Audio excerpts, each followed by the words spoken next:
अस्सलाम वालेकुम स्टूडेंट्स। मेरी उम्मीद और दुआ है कि आप लोग खैरियत से होंगे। तो आज की इस वीडियो के अंदर हम दो टॉपिक को कवर करने वाले हैं। First one is 1.9.2 classification of chlorides and then हम देखेंगे 1.10 variation in oxidation number and oxide and chloride. तो सबसे पहले एक क्वेश्चन से स्टार्ट करते हैं कि is completely neutral in water. So why do some other chloride make the solution acidic? अगर सोडियम क्लोराइड, जिसको कॉमनली टेबल सॉल्ट कहते हैं, ये सबके घरों में होता है, तो अगर सोडियम क्लोराइड वाटर के अंदर कम्प्लीटली न्यूट्रल होती है, तो कुछ दूसरे क्लोराइड्स वाटर को एसिडिक क्यों बनाते हैं? तो होता ऐसे है कि अगर हम सोडियम क्लोराइड को, यानी कि कुछ क्लोराइड्स ऐसे हैं जो अगर उनको हम वाटर के अंदर डिज़ोल्व करते हैं तो वो डिज़ोल्व हो जाते हैं, कोई रिएक्शन शो नहीं करते और वाटर के पीएच को न्यूट्रल रखते हैं। उन्हीं में से है सोडियम क्लोराइड। अगर हम सोडियम क्लोराइड को वाटर के अंदर डिज़ोल्व करें तो ये डिज़ोल्व हो जाता है। उसके बाद कलर भी चेंज नहीं होता, कोई रिएक्शन शो नहीं करता। तो दैट्स व्हाई अगर हम सोडियम क्लोराइड को डिज़ोल्व करते हैं वाटर के अंदर तो ये न्यूट्रल होता है। Chlorides behave differently with water. Chlorides different behave करते हैं वाटर के साथ। कुछ जस्ट डिज़ोल्व हो जाते हैं जैसा कि सोडियम क्लोराइड, लेकिन कुछ क्लोराइड्स ऐसे होते हैं जो वाटर के साथ रिएक्ट करते हैं, हाइड्रोलिसिस करते हैं। हाइड्रोलिसिस से होता है कि ये वाटर के अंदर एच और ओएच को अलग कर देते हैं, एच और ओएच सेपरेट कर देते हैं, जिसके रिजल्ट में ओएच किसी दूसरे कंपाउंड के साथ रिएक्ट कर लेता है एंड एच दूसरे के साथ। तो अगर एच पॉजिटिव आयन्स की अमाउंट वाटर के अंदर ज़्यादा होगी, तो उसके रिजल्ट में वाटर एसिडिक हो जाएगा। तो कुछ क्लोराइड्स ऐसे होते हैं जो वाटर के साथ रिएक्ट करते हैं एंड हाइड्रोलिसिस करते हैं, जिससे सॉल्यूशन एसिडिक हो जाता है। अब बात करते हैं क्लासिफिकेशन ऑफ क्लोराइड्स की। तो सबसे पहले क्लोराइड होता क्या है? क्लोरीन गैस अगर किसी भी एलिमेंट के साथ रिएक्ट करती है तो उसके रिजल्ट में जो कंपाउंड बनता है उसको क्लोराइड कहते हैं। Chlorine form compounds with other element is called chloride. Chlorine जब किसी दूसरे एलिमेंट के साथ रिएक्ट करेगी तो उसके रिजल्ट में जो कंपाउंड बनेगा उसको कहेंगे क्लोराइड्स। अब क्लोराइड्स दो तरह के होते हैं, यानी कि जब हम क्लोराइड्स को वाटर के अंदर ऐड करते हैं तो ये दो तरह का बिहेवियर शो करता है। तो सबसे पहले तो न्यूट्रल, फॉर्म न्यूट्रल सोल्यूशन। अगर हम किसी क्लोराइड को वाटर के अंदर ऐड करें और वो कोई रिएक्शन शो ना करे, ना कलर चेंज हो, ना कुछ और रिएक्शन शो करे, तो इसका मतलब होता है कि वो न्यूट्रल है। पीएच 7 ही रहेगी एंड वो सॉल्यूशन न्यूट्रल होगा। लेकिन अगर हम उसको ऐड करें वाटर के अंदर और उसके अंदर हाइड्रोलिसिस हो, रिएक्शन हो और एच पॉजिटिव आयन बने, तो उसके रिजल्ट में सॉल्यूशन जो है वो हो जाता है एसिडिक। अगर एच पॉजिटिव आयन्स की अमाउंट सॉल्यूशन के अंदर ज़्यादा होगी, तो उसके रिजल्ट में सॉल्यूशन एसिडिक बनेगा। को डिस्कस करते हैं, यह है neutral chloride. So neutral chlorides are salt that simply dissolve in water and make a neutral solution with pH around 7 and they do not hydrolyze. So neutral chlorides basically salt होते हैं and ये water के अंदर dissolve हो जाते हैं easily. And उससे क्या होता है कि कोई रिएक्शन नहीं होता और सोल्यूशन न्यूट्रल ही रहता है एंड पीएच 7 के अराउंड होती है, slightly less than 7 and 7 are neutral solution and ये हाइड्रोलाइज नहीं होते, यानी कि ये एच पॉजिटिव आयन को प्रोड्यूस नहीं करते, जिससे क्या होता है कि सोल्यूशन एसिडिक नहीं होता और सोल्यूशन न्यूट्रल ही रहता है। तो एग्जाम्पल को देखते हैं कि जब सोडियम क्लोराइड एक न्यूट्रल क्लोराइड है, तो जब ये वाटर के अंदर डिसॉल्व होता है तो metal cation and chloride A9 में चेंज हो जाता है। मेटल केटाइन और क्लोराइड एनाइन सेपरेट हो जाते हैं एंड पीएच वाटर के अंदर 7 होती है, यानी कि पीएच न्यूट्रल है, तो सोल्यूशन न्यूट्रल हो जाता है। मैग्नीशियम क्लोराइड के केस में क्या होता है कि magnesium cation and chloride A9 separate हो जाते हैं एंड पीएच 6.5 होती है, यानी कि स्लाइटली एसिडिक होती है बट नियर बाय न्यूट्रल, ये न्यूट्रल ही कंसीडर होती है। अब ये जो आयंस होते हैं ये वाटर के मॉलिक्यूल्स को सराउंड कर लेते हैं। These ions are surrounded by water molecules and this process is called hydration. इस प्रोसेस को कहते हैं हाइड्रेशन। इस केस में क्या होता है, एच पॉजिटिव आयन प्रोड्यूस नहीं होता, तो सोल्यूशन न्यूट्रल ही रहता है। एंड ग्रुप 1 एंड ग्रुप 2 के क्लोराइड्स मोस्टली न्यूट्रल होते हैं, लेकिन कुछ एक्सेप्शंस भी हैं। उसके अलावा ग्रुप 1 एंड ग्रुप 2 के क्लोराइड्स ऑलमोस्ट न्यूट्रल्स होते हैं। अब एक क्वेश्चन को डिस्कस करते हैं, why is sodium chloride neutral in water? Sodium chloride water में न्यूट्रल क्यों होता है? क्योंकि ये डिसॉल्व हो जाता है, कोई रिएक्शन शो नहीं करता, कोई कलर या कोई चीज़ हमें नज़र नहीं आती, तो ये रिएक्ट नहीं करता, हाइड्रोलिसिस नहीं होती and H positive ion produce नहीं होता, जिसके रिजल्ट में सोल्यूशन एसिडिक होता है। लेकिन सोल्यूशन एसिडिक नहीं होता, सोल्यूशन न्यूट्रल ही रहता है, क्योंकि सोडियम क्लोराइड वाटर के दरमियान कोई रिएक्शन नहीं होता। नेक्स्ट हम दूसरी टाइप को डिस्कस करते हैं, वो है एसिडिक क्लोराइड। एसिडिक क्लोराइड में क्या होता है कि जो पीएच है वो 7 से कम हो जाती है। अगर 7 से कम होती है पीएच, तो होता क्या है कि सॉल्यूशन एसिडिक हो जाता है। सो डेफिनेशन देखते हैं, acidic chlorides are those that react with the water, hydrolyse and keep acidic solution at pH is less than 7। Acidic chlorides में क्या होता है कि ये वाटर के साथ रिएक्ट करते हैं, एच पॉजिटिव आयन को भी प्रोड्यूस करते हैं एंड सोल्यूशन को एसिडिक करते हैं क्योंकि पीएच लेस देन 7 हो जाती है एच पॉजिटिव आयंस की वजह से, एंड सोल्यूशन एसिडिक हो जाता है। So these chlorides belong to the element from aluminium to sulphur.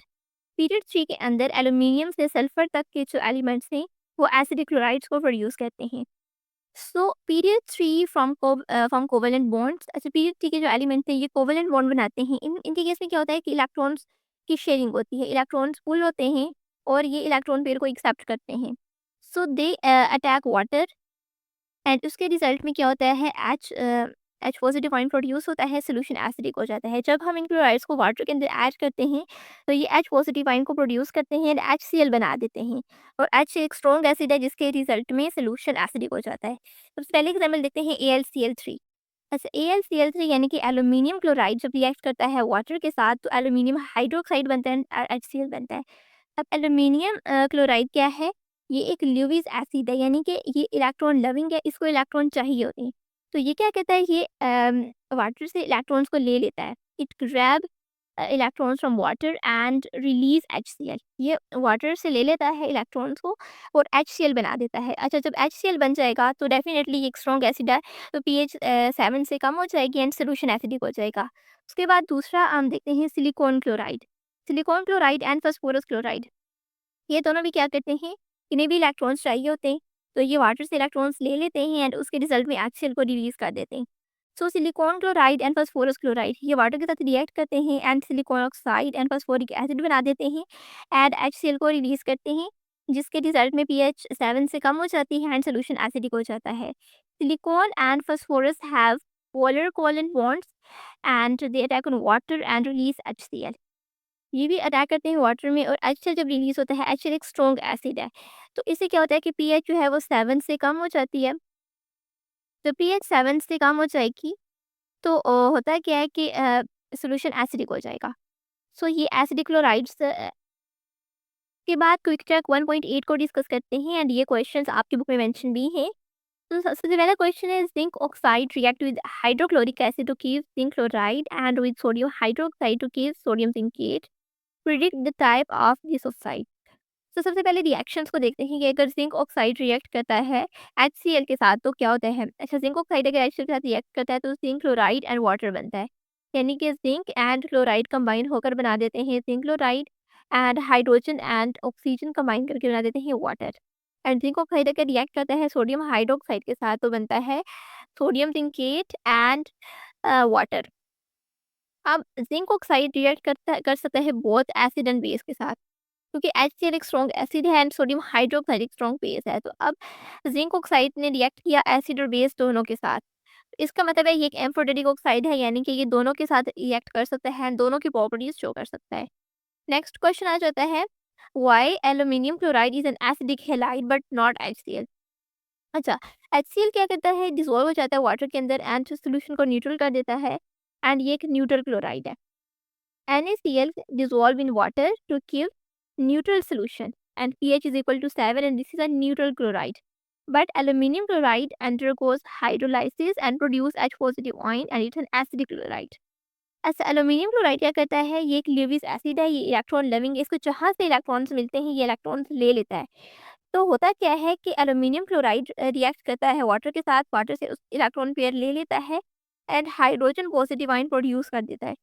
अब क्या होता है कि अगर हाइड्रोजन पॉजिटिव आयन्स होते हैं तो सॉल्यूशन एसिडिक हो जाता है और ये रिएक्ट करते हैं किसी क्लोराइड के साथ और HCl बना देते हैं, जिससे सॉल्यूशन एसिडिक नेचर जो हो जाता है एंड पीएच जो है वो 7 से कम हो जाती है। तीसरा क्वेश्चन है, predict whether the chloride phosphorus pentachloride and sodium trichloride would be acidic and basic and give reason। अच्छा अब फास्फोरस पेंटाक्लोराइड क्या है, ये रिएक्ट करता है वाटर के साथ एंड HCl दे देता है और ये एक एसिडिक क्लोराइड है। फास्फोरस रिएक्ट करता है जब वाटर के साथ तो H पॉजिटिव आयन को प्रोड्यूस करता है एंड वो H पॉजिटिव आयन रिएक्ट करता है क्लोराइड के साथ तो HCl बना देता है एंड HCl की वजह से सॉल्यूशन एसिडिक हो जाता है, पीएच 7 से कम हो जाती है। लेकिन सोडियम क्लोराइड के केस में क्या होता है? सोडियम ट्राइक्लोराइड के केस में सॉरी नाइट्रोजन ट्राइक्लोराइड के केस में क्या होता है कि ये हाइड्रोलाइज़ नहीं होता ईज़िली एंड ये H पॉजिटिव आयन प्रोड्यूस नहीं करता। जब ये H पॉजिटिव आयन यानी कि प्रोटॉन को प्रोड्यूस नहीं करेगा, तो सॉल्यूशन न्यूट्रल रहेगा एंड ये एक न्यूट्रल क्लोराइड है and this is nitrogen trichloride not sodium trichloride. इसके बाद आ जाता है wood sulfur dioxide and diphosphorus pentaoxide react with hydrochloric acid and sulfuric acid with and with sodium hydroxide। अच्छा, जो है sulphur dioxide and phosphorus diphosphorus pentaoxide ये acidic oxide है and अगर ये एसिडिक ऑक्साइड है तो ये रिएक्ट करते हैं सोडियम हाइड्रोक्साइड के साथ एक बेस के साथ, यानी कि कोई भी एसिड है तो वो बेस के साथ रिएक्ट करेगा, एसिड एसिड के साथ रिएक्ट नहीं करेगा, एसिड बेस के साथ रिएक्ट करेगा। तो सल्फर डाइऑक्साइड एंड डाइफॉस्फोरस पेंटाऑक्साइड ये दोनों एसिडिक ऑक्साइड है। तो क्या होता है कि ये किसी बेस के साथ रिएक्ट करते हैं, यानी कि ये सोडियम हाइड्रोक्साइड के साथ रिएक्ट करते हैं। ये एसिड के साथ यानी कि HCl एंड सल्फ्यूरिक एसिड के साथ ये रिएक्ट नहीं कर सकते, ये किसी बेस के साथ ही रिएक्ट करते हैं। उसके बाद टॉपिक 1.10 को डिस्कस करते हैं, variation in oxidation number in oxide and chloride. तो सबसे पहले डेफिनेशन देखते हैं कि बेसिकली ऑक्सीडेशन नंबर होता क्या है। It's a formal charge on an atom compound ion showing how many electrons it has lost, gained and shared। अच्छा, ये फॉर्मल चार्ज होता है किसी एटम के ऊपर, किसी एलिमेंट के ऊपर, और ये इसको चेंज कर देता है आयन में कि उस स्पेसिफिक एलिमेंट ने कितने इलेक्ट्रॉन्स को लूज़ किया है, कितने इलेक्ट्रॉन्स को गेन किया है या शेयर किया है। तो इस चार्ज को देखकर हम बता सकते हैं कि इलेक्ट्रॉन उस एलिमेंट ने कितने इलेक्ट्रॉन्स लूज़ किए हैं, कितने गेन किए हैं, कितने शेयर किए हैं। अब एक इंपॉर्टेंट पॉइंट्स होता है in oxide and chlorides of the period 3। Period 3 के जो ऑक्साइड और क्लोराइड्स हैं उनमें क्या होता है कि जो ऑक्सीडेशन नंबर होता है पीरियड 3 के एलिमेंट्स का वो हमेशा पॉजिटिव होता है। पीरियड 3 के अंदर जो एलिमेंट्स हैं उनका ऑक्सीडेशन नंबर हमेशा पॉजिटिव होता है। और ऐसा होता है क्यों? Because oxygen and chlorine are more electronegative, so they take negative values. Oxygen और क्लोरीन इलेक्ट्रोनेगेटिव होते हैं, तो ये हमेशा इलेक्ट्रॉन्स को लेते हैं और जिसके रिजल्ट में जो भी मेटल या जो भी एलिमेंट ऑक्सीजन या क्लोरीन के साथ कंबाइन होता है, उसको इलेक्ट्रॉन्स देने ही पड़ते हैं। तो जब वो इलेक्ट्रॉन्स को लूज़ करेगा एलिमेंट, तो उस पे पॉजिटिव चार्ज आ जाएगा एंड ऑक्सीजन और क्लोरीन जब इलेक्ट्रॉन्स को गेन करेंगे, तो उन पर हमेशा नेगेटिव वैल्यूज़ आएँगी। सो ऑक्सीजन -2 एंड क्लोराइड -1 की ऑक्सीडेशन स्टेट को शो करते हैं। Number in oxide and chlorides of period 3। Period 3 के elements mostly positive oxidation state show करते हैं। तो in the case of oxides oxidation number increases gradually from +1 to +6 and ऐसा होता क्या है कि बेसिकली ऑक्साइड्स के केस में जो ऑक्सीडेशन नंबर है ये इंक्रीज़ होता है और सोडियम से सल्फर तक ऑक्सीडेशन नंबर इंक्रीज़ होता है +1 से +6 तक। एंड क्लोराइड के केस में क्या होता है इट इंक्रीज़ फ्रॉम +1 टू +5, यानी कि सोडियम से फास्फोरस तक ऑक्सीडेशन नंबर इंक्रीज़ होता है। ऑक्सीजन और क्लोरीन बेसिकली दोनों ही इलेक्ट्रोनेगेटिव हैं, तो इनके केस में क्या होता है कि ये इलेक्ट्रॉन्स को ले लेते हैं। तो oxygen and chlorine are more electronegative, तो oxidation number of period 3 element is always positive. Oxygen और क्लोरीन दोनों ही इलेक्ट्रोनेगेटिव होते हैं, तो ये दोनों क्या करते हैं, ये हमेशा इलेक्ट्रॉन्स को लेते हैं एंड इनके साथ में जो भी मेटल होता है या जो भी एलिमेंट होता है वो हमेशा अपने इलेक्ट्रॉन्स को देता है। उसके रिजल्ट में ऑक्सीजन और क्लोरीन के ऊपर नेगेटिव चार्ज आ जाता है एंड जो साथ में जो भी एलिमेंट या मेटल होता है उसके ऊपर पॉजिटिव चार्ज आ जाता है। और कुछ एलिमेंट्स होते हैं जो एक से ज़्यादा ना ऑक्सीडेशन नंबर शो करते हैं, उनकी वेरिएबल ऑक्सीडेशन नंबर होते हैं। तो some element like phosphorus and sulphur show more than 1 oxidation number. Phosphorus और सल्फर जो है वो एक से ज़्यादा ऑक्सीडेशन नंबर को शो करते हैं and this happen because they can use not only their outer electrons for bonding but also their empty 3d orbital for bonding. ये ऐसा इसलिए होता है क्योंकि ये सिर्फ़ अपने वैलेंस इलेक्ट्रॉन्स को बॉन्डिंग के लिए यूज़ नहीं करते, बल्कि ये अपना एम्प्टी 3d ऑर्बिटल भी यूज़ करते हैं बॉन्डिंग में, जिसकी वजह से ये वेरिएबल ऑक्सीडेशन नंबर शो करते हैं। अब सल्फर डाइऑक्साइड के केस में अ, सल्फर ने 4 इलेक्ट्रॉन्स को लूज़ किया है and sulphur has oxidation number +4। Sulphur का ऑक्सीडेशन नंबर सल्फर डाइऑक्साइड के केस में +4 है, यानी कि इसने 4 इलेक्ट्रॉन को यूज़ किया है बॉन्डिंग के लिए एंड सल्फर ट्राइऑक्साइड के केस में ऑक्सीडेशन नंबर 6 है, यानी कि इसने 6 इलेक्ट्रॉन्स को यूज़ किया है बॉन्डिंग के लिए। सो कुछ एलिमेंट्स ऐसे होते हैं जो एक से ज़्यादा ऑक्सीडेशन नंबर शो करते हैं। उसके बाद हम एक टेबल डिस्कस करते हैं। अ, ऑक्साइड के केस में ऑक्सीडेशन स्टेट इंक्रीज़ होती है +1 से +6 तक जैसे कि सोडियम के पास एक ही इलेक्ट्रॉन है तो वो अपना एक इलेक्ट्रॉन लूज़ कर देता है, n+1 में चेंज हो जाता है। मैग्नीशियम के पास 2 इलेक्ट्रॉन्स होते हैं तो ये अपने दोनों इलेक्ट्रॉन लूज़ करके +2 में चेंज हो जाता है। इसी तरह silicon, aluminium and phosphorus. Phosphorus जो है वो 2 ऑक्सीडेशन स्टेट शो करता है। P4O10 के केस में +5 एंड P4H6 के केस में +3। तो ये 2 ऑक्सीडेशन स्टेट शो करता है एंड सल्फर भी 2 ऑक्सीडेशन स्टेट शो करता है। तो कुछ एलिमेंट एक से ज़्यादा ऑक्सीडेशन स्टेट शो करते हैं। तो ऑक्साइड के केस में +1 से +6 तक ऑक्सीडेशन नंबर इंक्रीज़ होता है, लेकिन क्लोराइड के केस में +1 से +5 तक इंक्रीज़ होता है। एंड स्टूडेंट्स यही था आज का लेक्चर एंड नेक्स्ट लेक्चर में हम एक्सरसाइज को डिस्कस करेंगे। इसके अलावा कुछ एडिशनल क्वेश्चंस डिस्कस करेंगे एंड ये चैप्टर एंड कर देंगे।